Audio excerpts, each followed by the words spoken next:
기도드리겠습니다. 하나님 아버지, 오늘도 우리에게 새날 주시고 새 생명 허락하셔서 하나님 앞에 서게 하시니 은혜를 감사드립니다.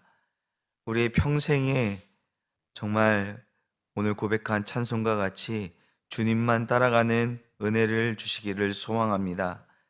때로는 그 길이 십자가의 길이요 가시밭 같은 길이지만 그 길을 주님이 걸어가셨고 또 우리와 함께 가자 하신다면 주님 손 붙들고 십자가의 길을 걷게 하시고 주님과 함께 걸을 때에 그 길이 우리에게 생명의 길이요 영광의 길임을 깨닫고 누리게 하여 주시옵소서. 하나님, 우리는 아둔하여 한치 앞을 내다보지도 못하며 그저 얄팍한 계산과 눈에 보이는 이해만을 쫓아갈 때가 많습니다. 주님께서 이 세상과 이 세상에 속한 것들을 사랑하지 말라 하셨는데 때로는 안목의 정욕, 육신의 정욕, 이생의 자랑을 쫓아 세상이 가는 넓은 길로 가고자 할 때가 있습니다. 주님께서 우리의 손을 붙잡고 주님의 길로 인도하여 주시옵소서. 좁은 길이지만 생명의 길로 인도함 받는 은혜를 주시기를 간절히 기도드립니다. 하나님, 그렇게 주님의 인도함을 받아 말씀을 따라 살아가는 믿음의 공동체로 우리를 불러주셨음을 감사드립니다. 우리 영화교회가 하나님이 기뻐하시는 살아있는 믿음의 공동체 되게 하여 주시옵소서. 우리에게 새로운 예배의 초소를 허락하여 주시니 은혜를 감사드립니다. 실로 이 모든 가정을 통해 우리 가운데 하나님께서 살아 역사하시며 또 우리를 통하여 새 일을 행하실 주님을 기대하며 찬양합니다. 이제 마무리되어가는 가정 가운데 있습니다. 하나님 앞에 드려지는 흠없는 온전한 마무리가 되기를 소원합니다. 현장에서 일하는 관계자들의 안전과 건강을 지켜주시며 그들에게 책임과 성실함을 더하셔서 끝까지 최선을 다하게 하여 주시고 모든 행정과 인허가 과정 가운데도 함께하여 주셔서 막힘없이 잘 통과되게 하여 주시옵소서. 하나님, 하루속히 새 예배당에서 예배드리는 그날을 소망하고 있습니다. 그러나 단지 새로운 건물을 기대하는 것이 아니라 우리에게 새로운 마음, 새 영을 부어주셔서 우리가 새 예배당 시대에 하나님께서 우리에게 주시는 비전과 사명을 온전히 드러낼 수 있는 진정한 교회 공동체로 함께 지어져 가기를 소망합니다. 새롭게 맞이하는 이웃과 지역사회에 정말 꼭 필요한 교회가 되게 하여 주시옵소서. 그들의 영혼을 살리며 생명의 복음을 잘 전달할 수 있는 복음의 통로가 되기를 소망합니다. 우리만을 위한 교회가 아니라 온 땅에 하나님을 드러내며 하나님의 영광으로 충만케 하시는 그 선교적 사명을 온전히 감당하는 교회 되게 하여 주시옵소서. 윤광성 목사님에게 더욱 힘과 능력 그리고 지혜를 부어주시옵소서. 하나님께서 이 시대에 우리 교회에 목자로 보내주셨사오니 목자장 되신 주님의 뜻에 가장 민감하여 항상 양떼를 푸른 초장과 실만한 물가로 인도하게 하시며 모든 성도들에게 생명의 꿀을 먹일 때에 그 말씀이 살아있는 능력이 되어 마른 뼈들이 생기를 얻어 주의 군대가 된 것과 같이 우리로 세상에서 주의 군대로 살아갈 힘과 용기와 지혜를 얻게 하여 주시옵소서. 하나님, 직분자들에게 맡겨주신 그 은사와 달란트를 따라 충성되이 헌신할 수 있도록 능력에 능력을 더하여 주시옵소서. 교회를 든든히 세우며 성도들을 위로하며 건면하며 그리스도의 장성한 분량으로 함께 자라갈 수 있도록 맡겨진 사명을 잘 감당케 하여 주시옵소서. 특별히 2026년에 새롭게 시작되는 모든 부서와 기관들이 하나님 주신 비전을 품고 말씀과 기도로 무장되게 하시고 함께 지어져가는 교회 이 어두운 세상 가운데 감춰지지 아니하는 산 위의 동네와 같은 그런 교회 되게 하여 주시옵소서. 우리 연로하신 어르신들 눈동자와 같이 보살펴 주시기를 소원합니다. 그들이 걸어온 믿음의 걸음이 우리에게 믿음의 증거와 유산이 되게 하여 주시옵소서. 끝까지 하나님 나라와 의를 소망하며 평생에 하나님 주시는 복과 평강이 넘쳐 흐를 수 있도록 은혜 내려 주시옵소서. 특별히 오랜 시간 예배의 자리에 나오지 못하고 있는 성도들이 있습니다. 주님, 그들 마음 가운데 찾아가 위로해 주시고 그들의 연약한 부위를 어루만져 주셔서 속히 회복되게 하여 주시옵소서. 함께 예배 자리에 나와 한몸된 믿음의 공동체임을 확인하며 하나님께 함께 찬양과 영광을 올려드리는 그 기쁨을 우리 공동체에게 허락하여 주시옵소서. 하나님, 우리 다음 세대를 위하여 기도드립니다. 이 악하고 음란한 세대 가운데 휩쓸리지 않게 지켜주시옵소서. 다니엘과 같이 또 디모데와 같이 이 세상 가운데서 믿음을 확고히 지키며 세상과 교회를 이끌어 나가는 리더들로 세워주시기를 간절히 소망합니다. 공부하는 자녀들에게 지혜를 주시옵소서. 또 특별히 입시를 준비하며 새로운 출발을 꿈꾸며 노력하는 자녀들에게 하나님께서 기회와 소망을 주셔서 그들의 삶을 하나님께서 책임지시고 끝까지 함께 하시며 인도하시는 분이심을 그들이 깨닫고 고백하게 하여 주시옵소서. 하나님, 오늘도 세계 열방 땅끝에서 복음을 전하는 선교 동역자들을 위해 기도드립니다. 그들의 수고와 헌신을 귀하게 보시며 그들이 눈물로 뿌린 씨앗들이 열매를 맺어 하나님께 기쁨으로 거두어 드리는 은혜가 있게 하여 주옵소서. 하나님, 우리 또한 우리의 삶의 터전으로 주님께서 보내신 선교사임을 기억하여 주의 사랑과 복음의 씨앗을 뿌리게 하시고 모든 열방과 족속이 하나님께 돌아오게 되는 그 하나님의 나라를 기대하며 소망하는 삶을 살아가게 하여 주시옵소서. 하나님, 내일은 주일입니다. 주님께서 주실 그 은혜를 사모하는 마음으로 오늘을 준비하게 하시고 우리의 영혼의 세임과 안식을 얻게 되는 복된 날 되게 하여 주시옵소서. 감사드리며 이 모든 말씀 예수님의 이름으로 기도드립니다. 아멘. 우리 하나님 말씀 함께 보도록 하겠습니다. 요한 2서입니다. 요한 2서 1절에서 13절까지 한 장으로 되어 있는데 요한이서 1절부터 13절까지 함께 한 목소리로 읽도록 하겠습니다. 장로인 나는 택하심을 받은 부녀와 그의 자녀들에게 편지하노니 내가 참으로 사랑하는 자요 나뿐 아니라 진리를 아는 모든 자도 그리하는 것은 우리 안에 거하여 영원히 우리와 함께할 진리로 말미암음이로다. 은혜와 긍휼과 평강이 하나님 아버지와 아버지의 아들 예수 그리스도께로부터 진리와 사랑 가운데서 우리와 함께 있으리라. 너희 자녀들 중에 우리가 아버지께 받은 계명대로 진리를 행하는 자를 내가 보니 심히 기쁘도다. 부녀여, 내가 이제 내게 구하노니 서로 사랑하자. 이는 새 계명같이 내게 쓰는 것이 아니요 처음부터 우리가 가진 것이라. 또 사랑은 이것이니 우리가 그 계명을 따라 행하는 것이요 계명은 이것이니 너희가 처음부터 들은 바와 같이 그 가운데서 행하라 하심이라.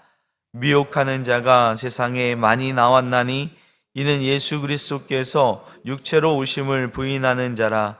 이런 자가 미혹하는 자요 적 그리스도니 너희는 스스로 삼가 우리가 일한 것을 잃지 말고 오직 온전한 상을 받으라.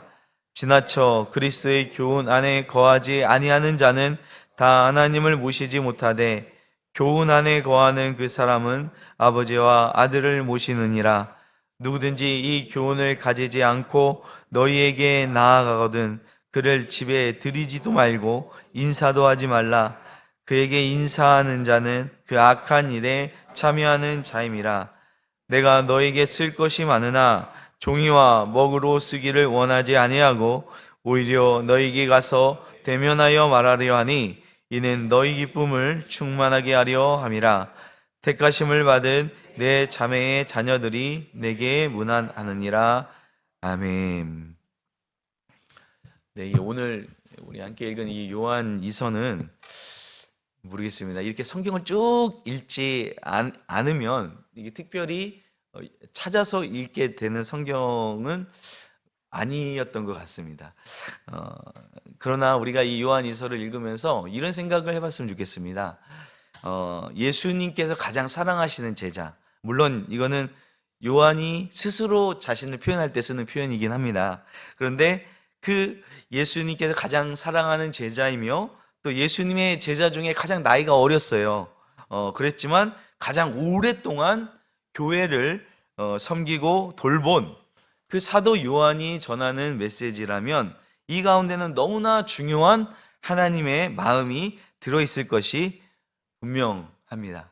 우리 이러한 생각과 기대를 가지고 오늘 함께 이 요한 2서의 말씀을 살펴봤으면 좋겠습니다. 1절 말씀부터 함께 살펴보면 장로인 나는, 여기서 이 장로가 누구인지 분명하게 밝히고 있지는 않지만 전체적인 그 문체로 보아 이것이 사도 요한일 것이다 라고 많은 학자들이 이야기를 합니다. 요한 2서가 쓰여질 당시는 주 90년경으로 이미 다른 사도들은 순교하였고 이 요한 사도만 살아서 반모섬에 유배당했다가 다시 에베소 교회로 돌아와서 그 소아시아 지역에 있는 교회를 섬기는 장로의 역할을 했을 것으로 봅니다. 그러면서 이제 사도 요한이 참으로 존경스러운 것은 이 사도 중에 혼자만 남았잖아요. 그러면 사람들이 얼마나 이 사도 요한을 떠받들었겠습니까? 충분히 어떤 교주의 역할까지도 하고도 남을 위치였을 텐데 예루살렘 교회에 남아서 정말 교황처럼 있어도 누가 뭐라고 하겠습니까? 그런데 그는 이 소아시아 지역에 남아서 자기의 이름도 남기지 않으며 교회들을 돌보고 섬기고 있습니다. 이 참으로 귀한 모습이 아닐 수 없습니다. 자, 그가 이 택하심을 받은 부녀와 그의 자녀들에게 편지한다라고 합니다. 여기서 이 부녀와 자녀가 상징하는 바가 있습니다. 이 당시 보통 교회를 지칭할 때 부녀라고 했고 또 성도들을 자녀라고 하였습니다. 성경 곳곳에 교회를 가리켜서 신랑 되신 예수님의 신부로 이렇게 표현하기도 하지만 이 당시에 이 교회에 대한 핍박이 심했기 때문에 교회라고 직접적으로 언급하지 않고 이렇게 비유적으로 언급하기도 했다고 합니다. 어쨌든 이 편지의 수신자는 교회와 성도들입니다. 더 정확히 말한다면 당시 이 소아시아 지역에 흩어져 있던 교회들을 위해 이 편지를 썼다는 것이죠. 이제 인사말이 나오고 있습니다. 내가 참으로 사랑하는 자요 나뿐 아니라 진리를 아는 모든 자도 그리하는 것은 우리 안에 거하여 영원히 우리와 함께할 진리로 말미암음이로다. 또 이어서 은혜와 긍휼과 평강이 하나님 아버지와 아버지의 아들 예수 그리스도께로부터 진리와 사랑 가운데 우리와 함께 있으리라. 여기서 이 참으로라는 말은 헬라어로 알레데이아라는 단어인데요.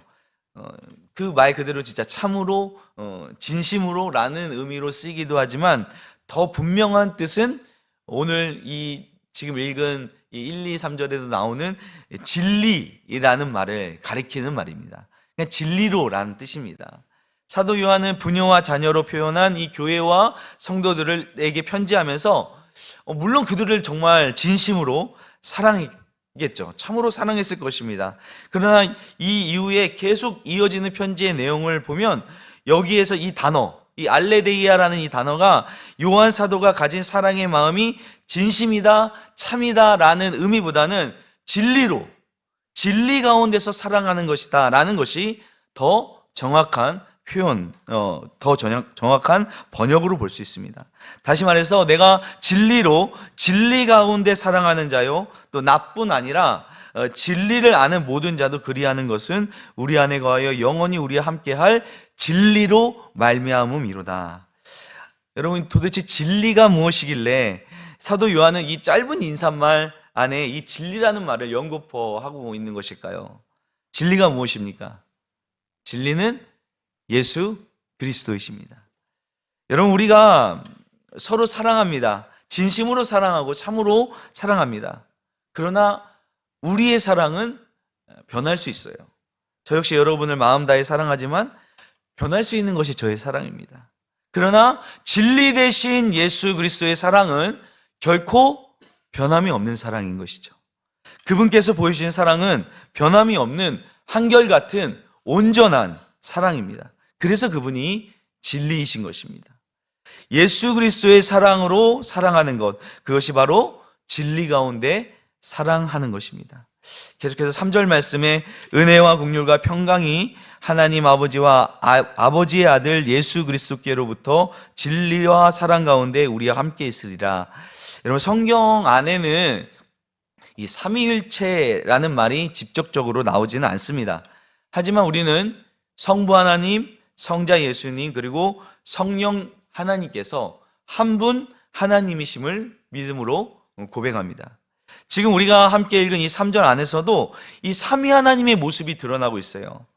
우리는 성자 예수님의 은혜로 말미암아 구원을 받았습니다. 그분께서 생명을 내어주시는 그 은혜로 인해 우리는 생명을 얻은 것이죠. 정말 거저주신 말 그대로 정말 은혜인 것이죠. 또 긍휼이라는 단어는 성부 하나님을 연상하게 합니다. 하나님의 긍휼하심으로 우리가 구원을 얻게 된 것입니다. 그분께서 우리를 긍휼히 여기심으로 우리를 사랑하셔서 이 모든 구원 계획이 이루어진 거 아니겠습니까? 그렇다면 이 평강은 어떻게 얻을 수 있을까요? 성령 하나님께서 우리 안에 내주하심으로 우리가 평강을 얻게 됩니다. 우리 어떤 자신으로 인해 또 다른 어떤 다른 것들로 인해 얻는 평강이 아닙니다. 그런 상대적인 평강을 말하는 것이 아니라 절대적인 평강은 오직 성령님께서 우리 안에 거하실 때, 내주하실 때만, 그때만 우리에게 주실 수 있는 평강이 절대적인 평강이고 바로 그 평강을 말하는 것입니다. 여기서 우리와 함께 있으리라는 것은 성령 하나님께서 우리 안에 내주하시겠다는 것이죠.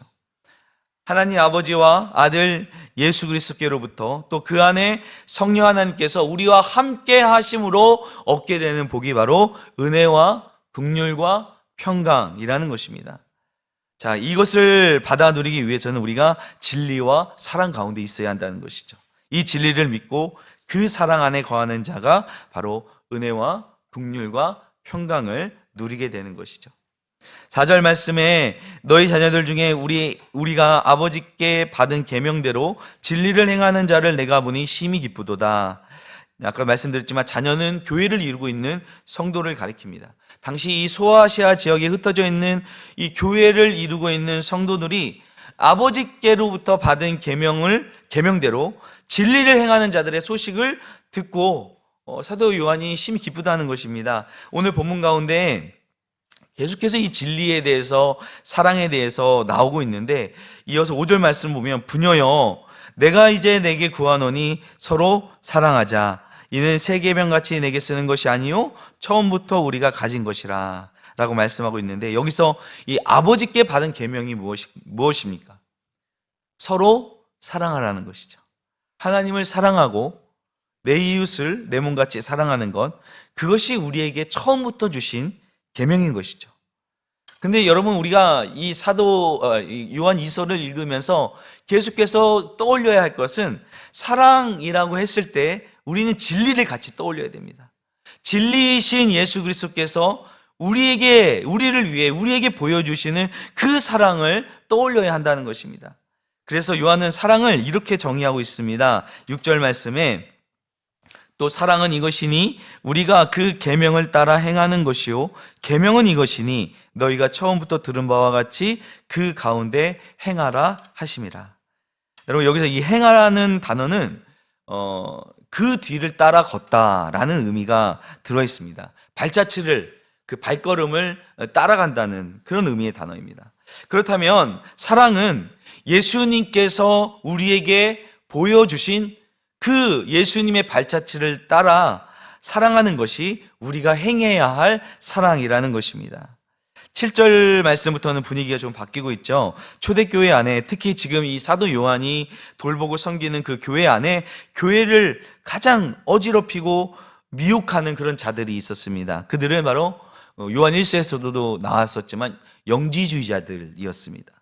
영지주의자들은 세상을 이원론으로 바라보는 자들이었어요. 그래서 육적인 것과 영적인 것으로 나누고, 그들이 영적인 것을 추구한다고 하다 보니 때로는 막 극도의 금육주의로 가거나, 또는 이 육적인 것은 이미 썩어 없어질 것이니 이제 마음대로 살자는 쾌락주의로 빠져드는, 그렇게 해서 초대교회를 아주 혼란케 하는 그런 이단이었습니다. 특히나 그들의 결정적인 오류는 무엇이었냐면 하나님의 아들이신 예수님께서 육체로 오셨다는 것을 부인하는 자들이었습니다. 그들은 그냥 인간 예수에게 하나님의 영이 들어왔다가 십자가에 못 박혀 죽으실 때는 하나님의 영이 빠져나갔다고 주장을 합니다. 어떻게 하나님이 인간과 똑같이, 우리와 똑같이 죽임을 당하시냐라는 논리인 것이죠.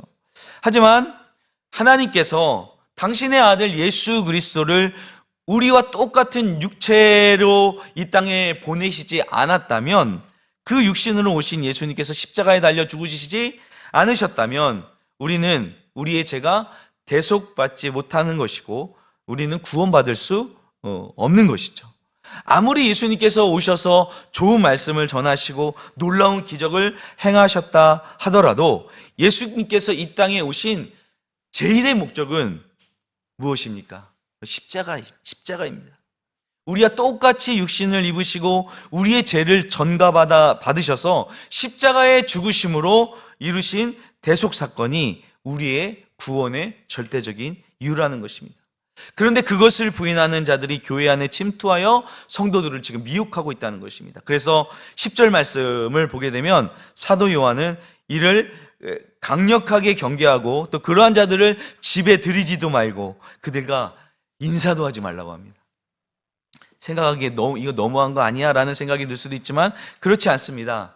그만큼 우리가 순전한 믿음으로 살아가도록 우리 자신을 지키는데 또 교회를 지키는 데에 영적으로 이렇게 민감해야 하고 깨어 있어야 하는 것을 분명하게 주지시켜주고 있는 것입니다. 12절 말씀, 이제 벌써 끝인사가 나옵니다. 내가 너에게 쓸 것이 많으나 종이와 먹으로 쓰기를 원하지 아니하고 오히려 너희에게 가서 대면하여 말하려 하니 너희 기쁨을 충만하게 하려 함이라. 여러분, 우리가 이 서신들을 이제 공동 서신이라고 부르는데요. 신약 성경 안에 이제 사복음서, 복음서와 또 역사서인 사도행전 그리고 요한계시록을 제외하고는 이게 다 이제 편지들, 서신들인데 이 서신들을 크게는 바울 서신과 공동 서신으로 나눕니다. 공동 서신은 보통 바울이 쓴 편지 외에 다른 서신들을 묶어서 부르는 그런 말이지만 이 바울의 서신도 그러했고 당시 이 서신들은요, 이 편지들은 수신자로 어느 한 지역의 교회에 보내기도 했지만 여기서 이 교회라는 개념이 현대의 교회처럼 우리 영화교회 하면 서초동에 이 효령로에 있는 이 교회 아닙니까? 이러한 교회의 개념이 아니라 그 지역에 흩어져 있는 여러 교회를 가리키는 경우가 많았습니다. 그래서 보내진 편지는 어느 한 교회가 받으면 그 편지를 읽고 또 다른 교회에 그 편지를 보내서 그 지역 교회에 이 편지가 회람되었고 함께 이 편지의 내용을 공유했습니다. 마지막 13절 말씀에 택하심을 받은 내 자매의 자녀들이 내게 문안하느니라 라며 편지를 마무리하고 있는데, 아까도 언급했지만 여기서 이 내 자매의 자녀들은 지금 사도 요한이 함께 있는 성도 공동체를 의미하는 것으로 볼 수 있습니다. 여기서 이제 또 다른 이제 흩어져 있는 교회들에게 편지하고 또 이렇게 인사하고 있는 것이죠. 오늘 이 요한 2서의 주제를 한마디로 한다면 진리 안에서 서로 사랑하라는 것입니다. 저의 사랑, 또 여러분의 사랑은 믿을 수가 없습니다. 어떤 찬양의 가사에도 내 마음과 힘은 믿을 수 없네 라고 하지 않습니까?